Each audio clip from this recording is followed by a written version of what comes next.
Well, my advice to a 18-year-old boy would be that it's a wonderful age. You're you've either graduated or you're getting ready to, and now you have the choice as to whether you want to go to college or not. Today in America and around the world, people are being advised, men and women of this age, not to waste the money on college. They can make more money doing other things because there is a youth movement. It's finally being recognized in the majority of the world, and especially in the United States of America, or the youth. The youth, because they've been through so much in certain situations where they couldn't communicate, they couldn't talk. The only thing they had to use was their phone or their computer. And that, in essence, educated them. When I was 18 years old, we certainly didn't have any computers. And we talked to each other and we read the newspaper. Most of the information that I got was from high school. And being in sports and playing sports and those type things. And I quit school early. I was a great athlete, and I also was a pool player. And my grades were so bad that my father, who served 2 tours in World War II, when I brought that rotten report card home, he gave me 2 choices: either get the grades up or get a job. He said, "So which one will it be?" I said, "Well, I'll take the job." And he said, "Well, I want you to know that I'm the first one out of the rent. You bring the money home to me.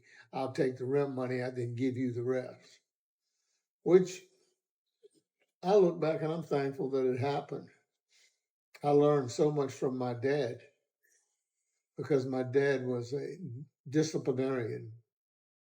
And any young man that has a father that's a disciplinarian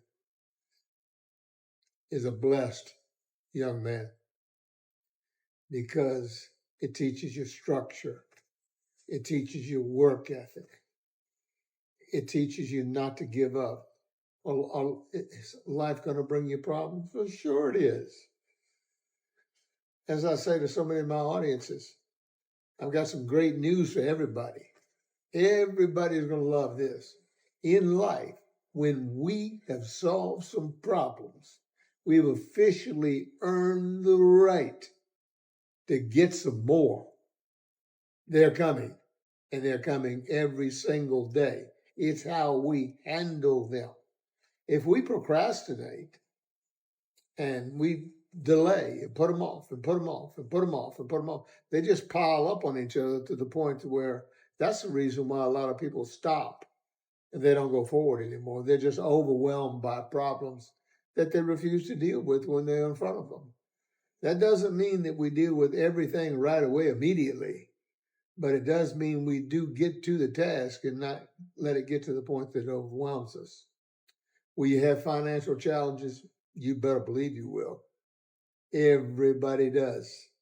Everybody does. I've been through bankruptcy and I lost a beautiful home at the beach, but I learned a lot from that.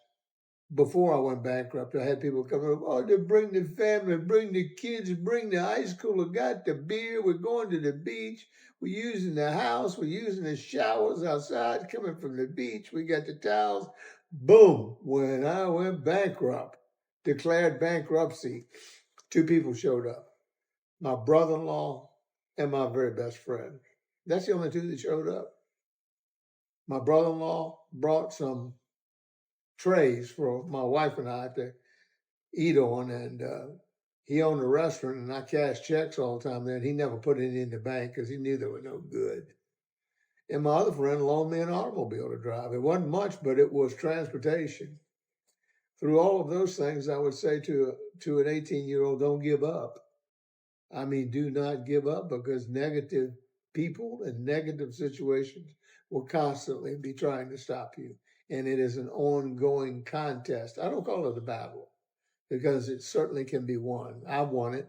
I would say that if you do these things, you'll meet a lot of wonderful people along the way, because there's a lot of people just like you in a lot of different professions. And that's when you make friends that you can have for a lifetime. You may see them again, you may not see them again, but they will be your friend. And you could call upon them and they'll do anything for you, and you do anything for them, because they're real friends. And the ones that you grew up with, they're your friends, especially 2 or 3 of them, or the ones that you played sports with.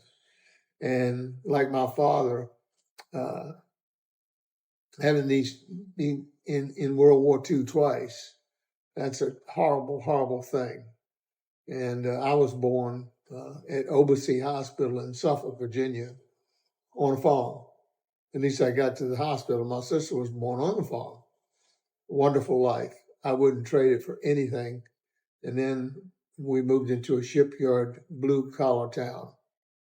And I think I got my best lessons from I worked at a Texaco station called Torbett's Texaco.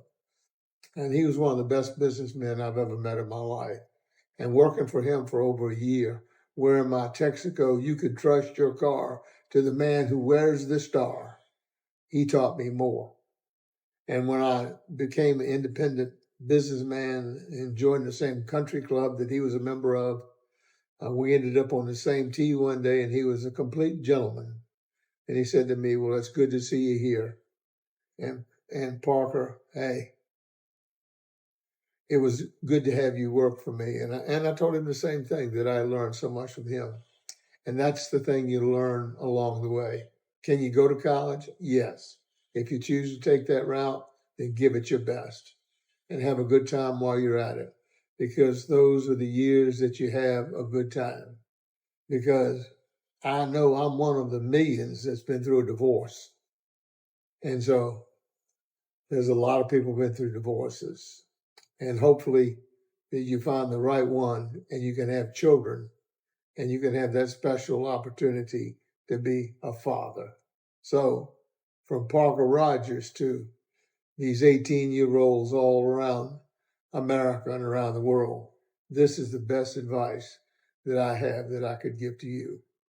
And I thank you all very much. Take care. Goodbye.